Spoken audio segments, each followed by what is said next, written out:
Good morning po sa ating lahat.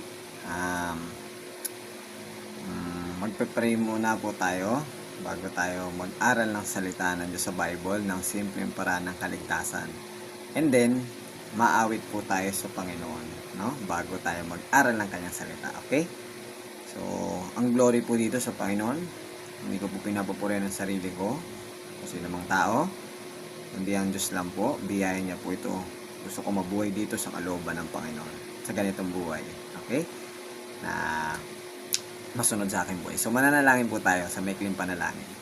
Amang Diyos na banal at makapangyarihan kayo sa lahat, salamat po sa inyong biyaya makapag-aral ng salita sa Bible, sa kaligtasan. Kayo po magpala nito at magligtas ng tao makakapakinig ng salita sa Bible, at kayo po manguna ng banal Espiritu niyo po ng tagumpay na magligtas. At Amang Diyos, patawad sa aking sala at kayo po magpala ng inyong salita. In Jesus' name, Amen. So, mga manonood, salamat sa biyaya grace lang po ng Diyos. May share yung gospel niya, salita niya sa inyo. At ang Panginoon po magligtas sa inyo. Hindi po ako nagliligtas, ang Panginoon at ang salita niya. And ang glory lahat sa Panginoon. At salamat sa biyaya ng Diyos, grace ni God. Salamat sa Amang Diyos na banal, sa pangalan ng Panginoon Jesus. Biyaya niya lang po ito, ma-share sa inyo. And ang glory sa Panginoon lahat. At salamat sa mga kapanood, sa Panginoon pa rin ang papuri. At ang Panginoon magligtas sa inyo.